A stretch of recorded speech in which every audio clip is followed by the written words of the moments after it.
Hey everyone, this is Christina with Sandy Prince Photography, and you are listening to the Boss Ladies and Lace podcast, the show where we talk about all things women related, including boudoir, empowerment, and self-transformation.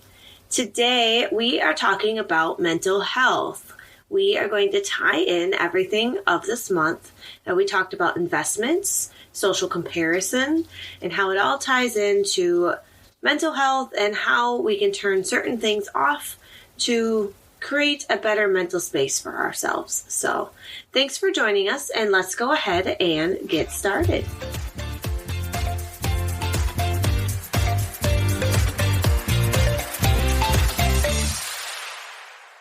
All right, my lovelies. So today, as we said, we're going to talk about mental health. We're going to also talk about what it means to turn it off. Not the mental health part, but the things that negatively affect our psyche.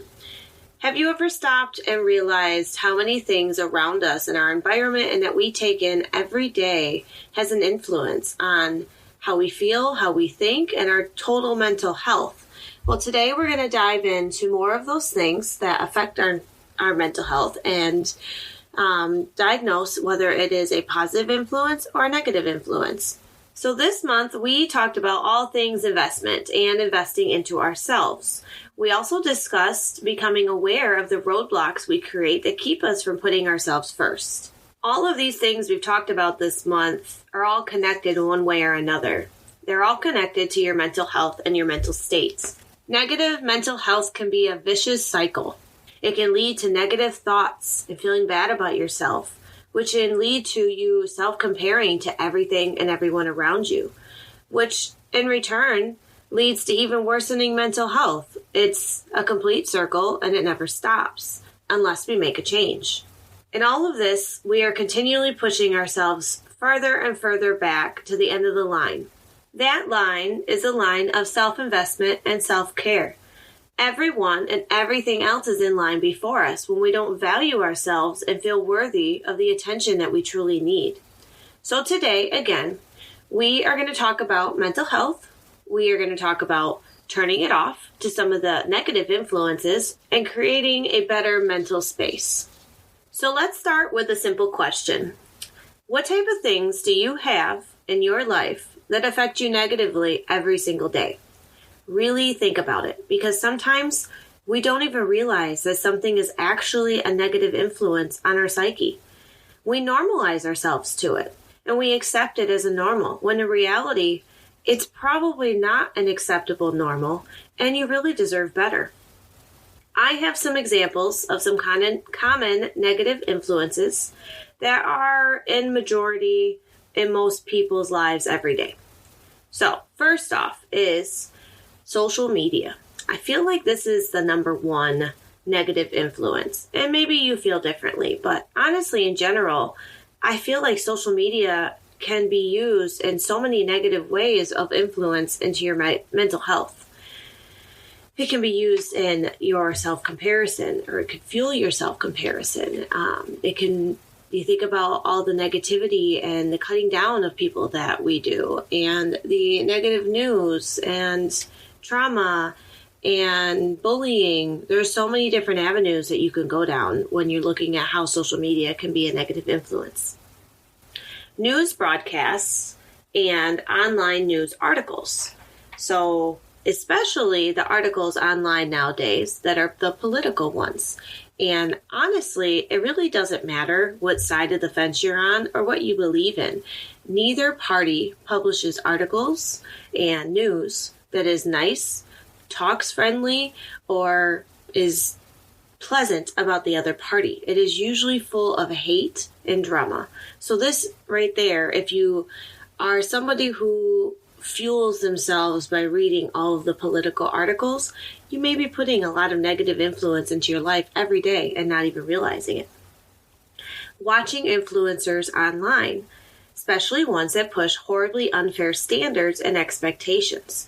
So we talked about this a lot this last week, about how watching influencers on social media or on different platforms can fuel self-comparison, because a lot of the influencers nowadays are in the beauty industry, And the standards and things that they push just aren't reachable, and a lot of it's not true.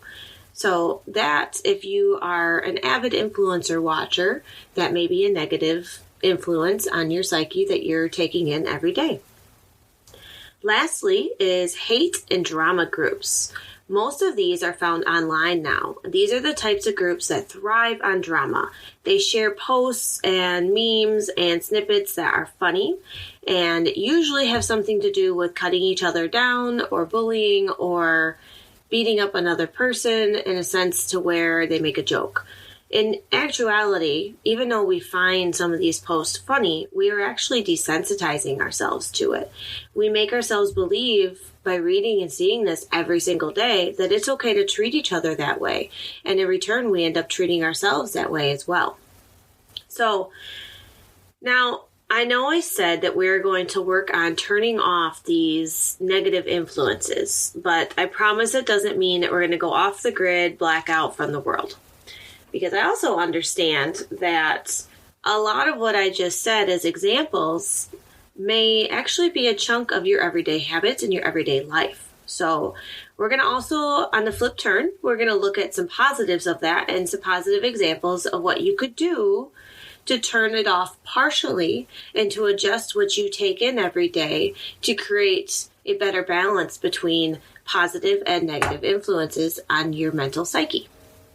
So, first off, we're going to talk about social media. That, like I said, was the number one for me. I feel like multiple people across the world have started to develop feelings towards social media in a negative light. And it is very common that you see people actually want to take breaks from social media. So cutting down social media in general, or maybe at times taking a complete break from it, may be some great options for cutting down the amount of negative influence that you get from it.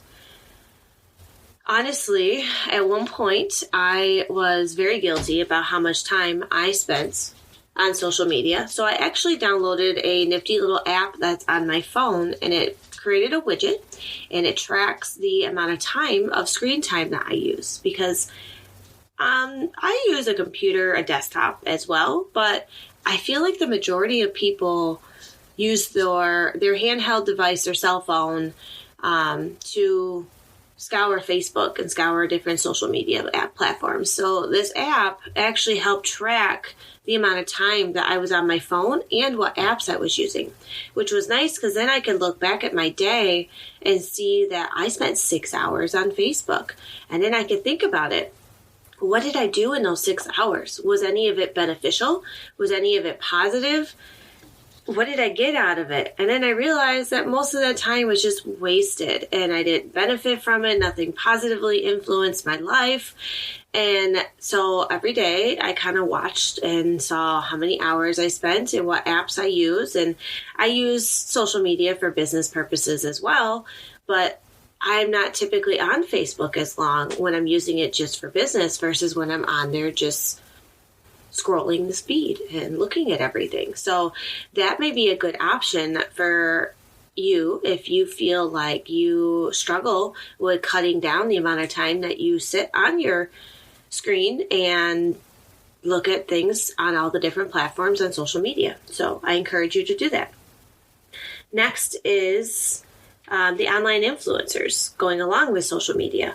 So online influencers are great, but I feel like they're almost a dime a dozen now. There are so many of them, and they're on all different platforms. You can find them everywhere from YouTube to Facebook to Instagram to TikTok, all over the place. And granted, there are a lot of influencers out there that are very positive and uplifting, but there are also a lot of them, like we talked about last week, that are not, especially in the beauty industry. There are a lot of influencers that push unfair expectations and untrue expectations.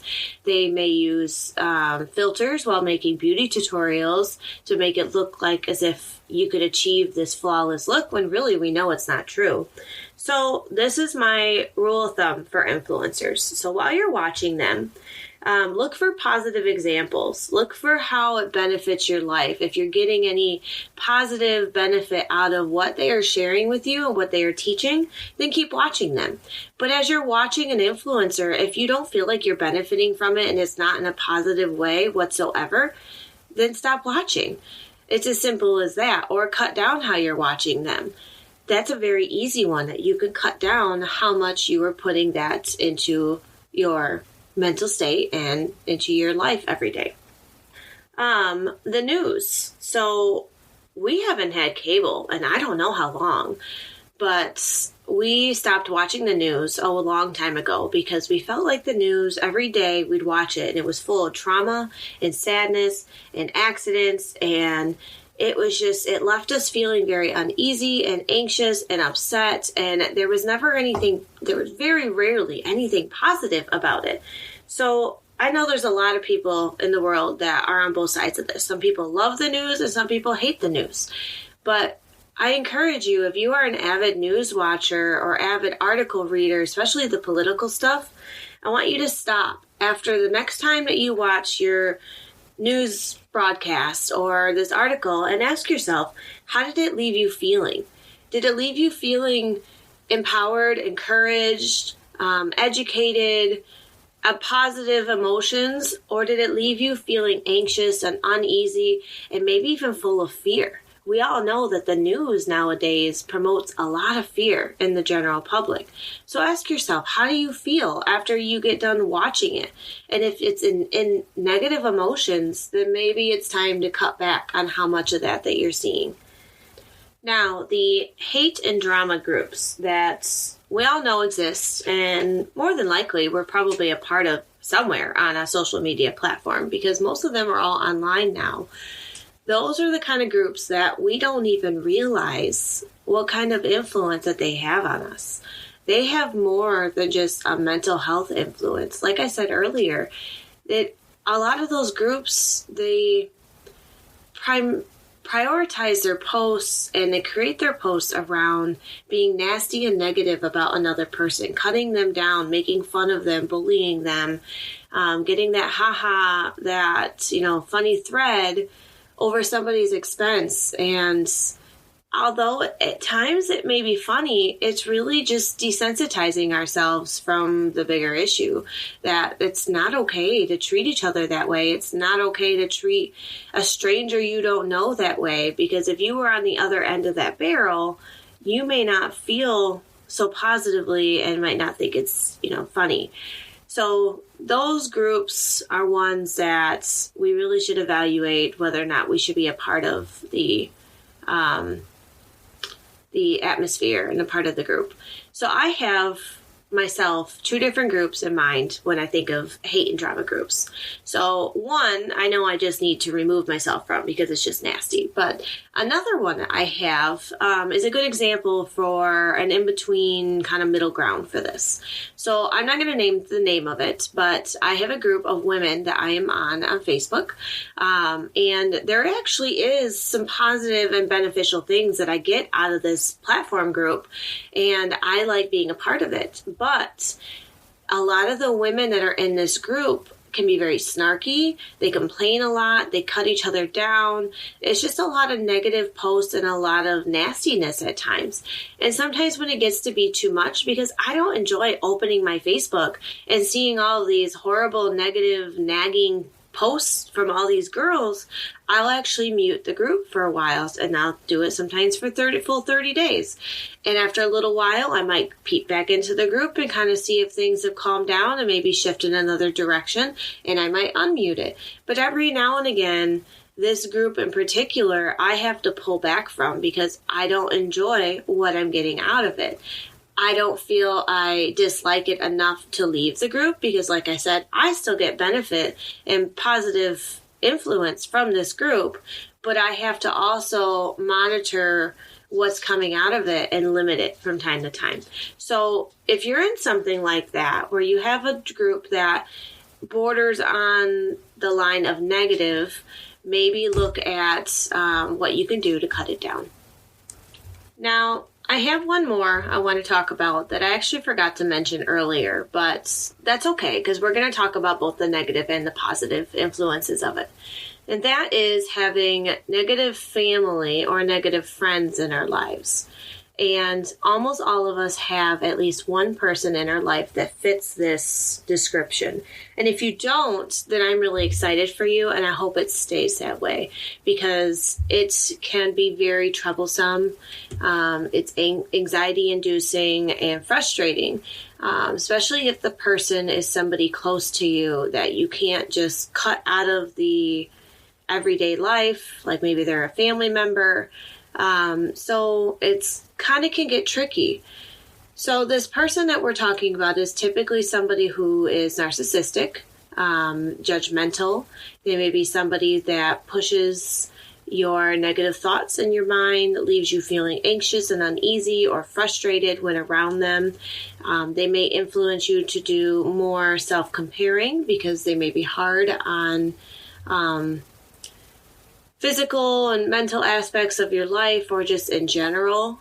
There's a lot of different avenues that we could go down of how a friend or family member who's a negative influence can affect our mental health and just us in general. So honestly, my best advice for taking care of yourself and taking care of this person is to limit the amount of time that you spend with them.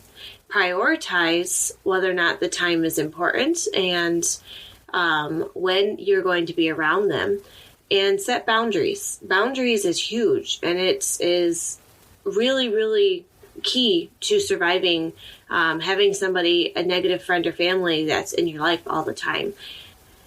Very commonly, these people will typically ask of you different things, and you may feel like you're obligated to say yes and that you don't have an option of saying no. You might already have a full platter in front of you, or you already may be overloaded, but because you haven't set boundaries and you have an unhealthy relationship with this person, you don't want to stir the pot. You don't want to cause drama or fights or anything of that nature. And so you just say yes and you take it on. And what does it leave you? It leaves you with feeling overwhelmed, feeling frustrated with yourself and anxious, and it's not healthy. So setting boundaries and prioritizing your time of how much time you spend with this person or around this person is important. So for some of us who have many people like that in our lives, just remember that that is a big influence on you. Choose who you want to have around you. Choose what positive influences you're going to keep close to you every day. It's up to you, and there's nothing wrong with you prioritizing yourself and setting those boundaries. So, like I said before, I understand it's not always easy or possible to cut these things out, to turn them down, to turn them off. But you have to understand that there is a lot out there that are negative influences on our lives. So what I am going to tell you is that you need to remember that the state of your mental health is important. What you take in every day around you is important. You are important, and you deserve to have better influences around you every day. We all do. My long-term goal for you and every client, every woman I come across is to take back control of your life. Take control of your mental state and your self-care and your self-priority. We lose it in times. It becomes overwhelming, this life that we live. So I encourage you to take back control. I want to see you be able to invest in yourself again regularly. Because this month, it all comes back to investment. That was the main topic that we talked about. But getting your mental health under control, your self-awareness, stopping self-comparison, it's all related. It's all together. You cannot truly set yourself as a priority and invest in yourself if you are struggling greatly with your mental health and don't have positive thoughts about yourself. And that's what I want, nothing more for you, is to get that back under control and to be able to invest in yourself again regularly. Even if it's small things, even if it's every now and again, and then you work your way up to doing bigger things. It is still important Do something special for yourself. Make yourself feel good. We do so much for everyone else out there in the world that we deserve it. You deserve it. And if you don't think you do, then this is your wake-up call that you do, because you are probably a very strong and hardworking woman that puts everything into everything that you do, and you deserve more. So, life is too short not to bring purpose, happiness, and fulfillment into your life every day. And I want you to remember that. And I want you to stay on this path of healing. And I want you to remember to turn it off from time to time. Those negative influences, turn them off. And redirect yourself from time to time if you veer off the path. Prosper for a life of positivity and positive self-worth. Because honestly, it's worth it, and you're worth it. And as the photographer in me, I have to tell you that I will be right here waiting for you when you decide that you're ready to take the plunge and invest in your own reconnection through boudoir. Boudoir is a very inspiring and empowering experience, and the goal is to help our clients reconnect with themselves through their boudoir session. So I want you to work on you, and I want you to take the steps you need to learn how to invest in yourself again and to make yourself a priority. But I want to always remind you that there are options out there of steps that you can take to help in that process. And whether it's a stepping stone or a plunge into the deep end, a boudoir session can be an amazing way to jumpstart that reconnection with yourself. So like I said, when you are ready, I would love to talk with you. I would love to have a boudoir session be an avenue that you could go down to help with your reconnection and reprioritizing yourself. But no matter where you are in this process, I do have something for you regardless.